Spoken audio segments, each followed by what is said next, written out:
Hello everybody, it's me, GhostCritic. It's time for another Wednesday new comic book day video. I hope you're just as excited as I am this week because there are some great books out and some great covers as well.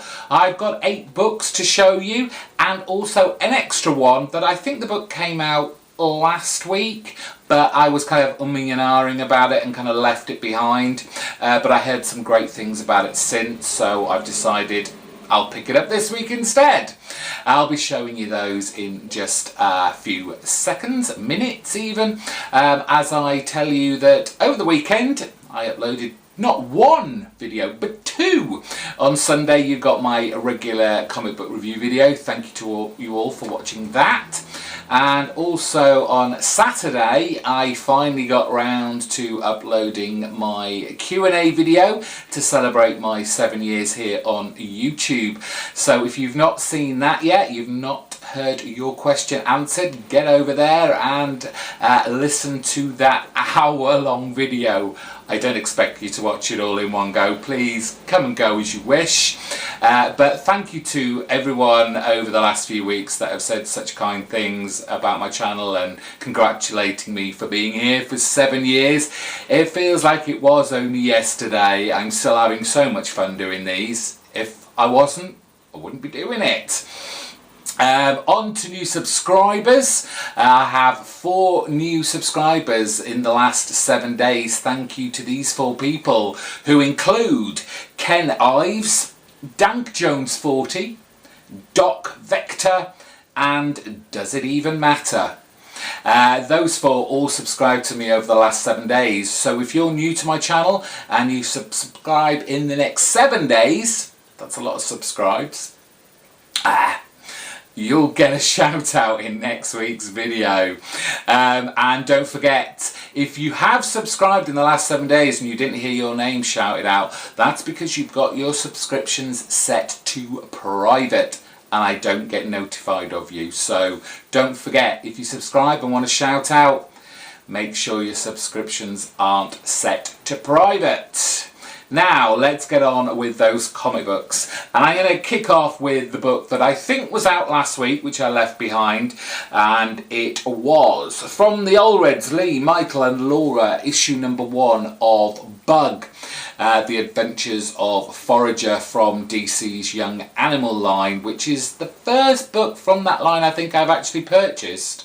I suppose I shouldn't have left this behind because it is kind of, I guess, a homage to the Kirby character who was first seen, I believe, in the New Gods line. I remember reading him in that, so I believe that's where his appearance came from. But I don't know, I think this will probably be like a mini-series rather than ongoing, but who knows. But I'm now looking forward to reading this. Now I've heard some good things about it. The other DC books that I picked up this week, issue 22 of The Flash and part 4 of The Button, which is this whole kind of Watchmen influence storyline. I picked up the first part, which was Batman. I've read the second part. As I said in my reviews of both of those books, I just don't really care enough about the idea that they're bringing the Watchmen into the DC universe. I'm not upset about it in any way, shape or form, but they're making a big deal over it and I'm just get on with it. Do it if you're gonna do it. This cover is fantastic. It's got that nice kind of like retro feel to it, and we've got Justice Society of America Flash there.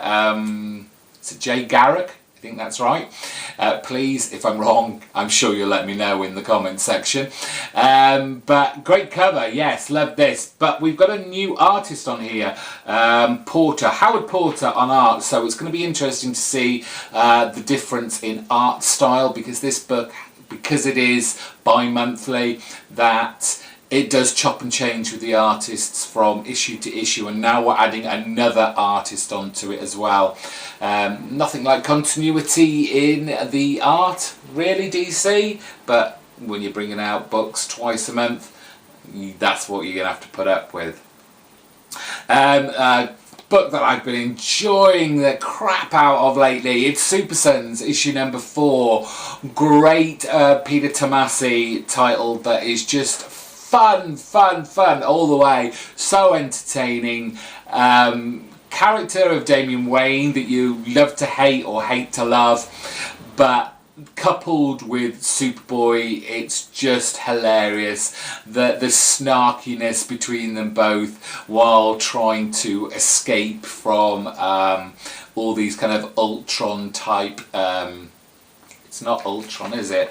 Who is it? Oh God, why? Amazo, sorry. The kind of Kid Amazo robots and all those stuff. It's just fun. It's so entertaining, and it's just a breath of youthful fresh air, which I'm glad I took the chance on and picked up and kept going with. I hope Tommaso will be on this for a long time to come. Jimenez on art and Sanchez on colours, doing a great job as well in keeping the flow and the action going. From the Vertigo range, it's issue 44 of Astro City. Can you just wrap your head around that? Issue 44. This is the longest a volume of Astro City has ever gone on.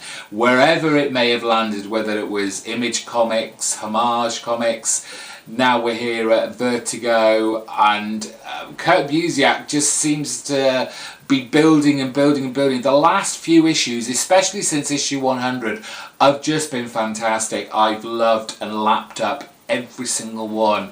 Busiek's imagination and love for this universe and world he's set up, it just shines through every single page. Again, with this book, different artists. Usually we have Brett Anderson, but we have Leonardi. What's his first name? Are we gonna? Oh, it's usually at the back.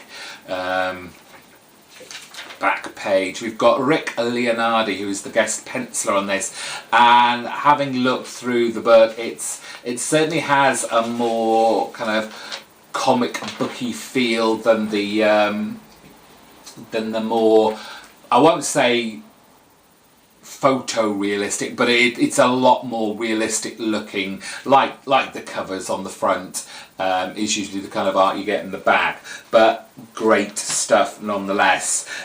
We've got a couple of Marvels. The Punisher. For those of you who've been watching me for a while and have been listening to me rant on about the Punisher, you're probably wondering why I'm still picking this up. And I'm wondering myself. But it is issue 12 of the Punisher. This wraps up this, I guess you could call it, 12-issue arc that has been going on with Becky Cloonan's run. As I've said time and time again, I just don't think Becky Cloonan has got a real grip on the character, which just is disappointing. I've heard nothing that she's coming off the book soon.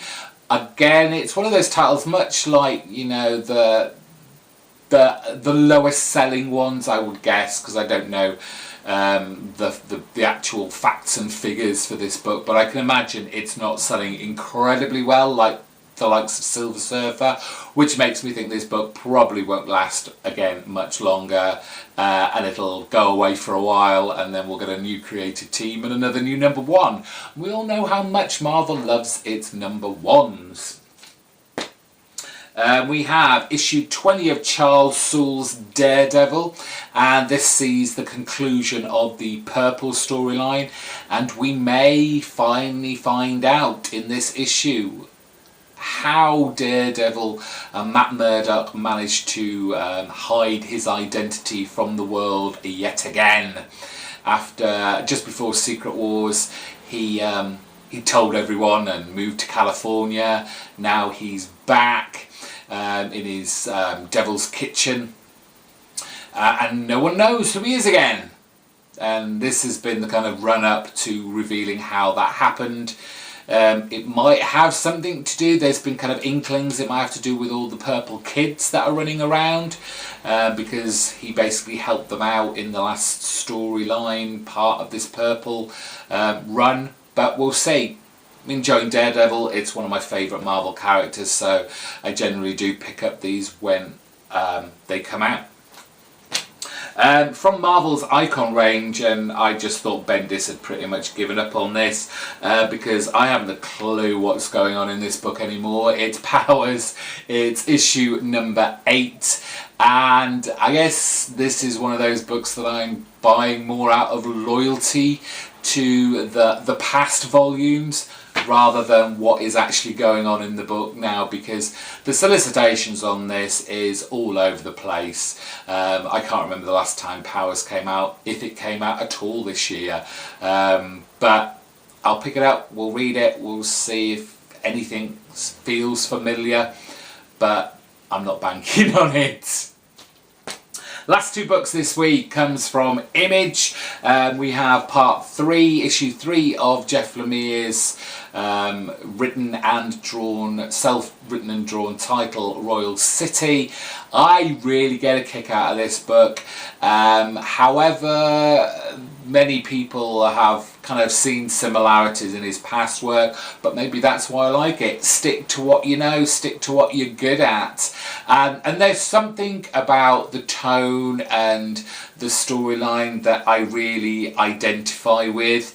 The whole going home after, you know, leaving your kind of birth town, so to speak, and it not being, 1, what you remembered, 2, you just basically want to get back out again. I feel, but it's one of those books that, yes, it's set in real life, but it has this kind of fantastical, almost supernatural vibe to it as well, where we're focusing on one family who in their own ways are grieving over the death of one of their siblings. I just, like I said, I get a real kick out of this book, and I just find it fascinating and really good. Finally, from Remendo, one of his staples in Image, it is his and Tocchini's Low. This seems to be coming out quite regularly again now, but at the same time it's playing around, digressing to different parts. We don't even know what's happened to Mummy Dearest, who managed to get to the surface if she is still alive or not, as we've been focusing on the daughters and their trials, tribulations and adventures. But it's still a great book. Really like the depth. Oh, the puns. I love the depth of this book. Not only in Remender's storytelling, but also Tocchini's artwork has just been stunning in this book. So well realised, creating not only an underwater kind of landscape, but also the above ground, which is so distinct, and it's just so well detailed that it just draws you in. Love this book as well. And that's it for this week. All my comic books that I picked up. Got some reading to do before I catch up and do my Sunday comic book review video. So if you want to know what I actually thought about the books inside of those covers, then please look out for that video on Sunday. Subscribe to my channel so you won't miss out on it. It'll come up on your feed at some point on the Sunday.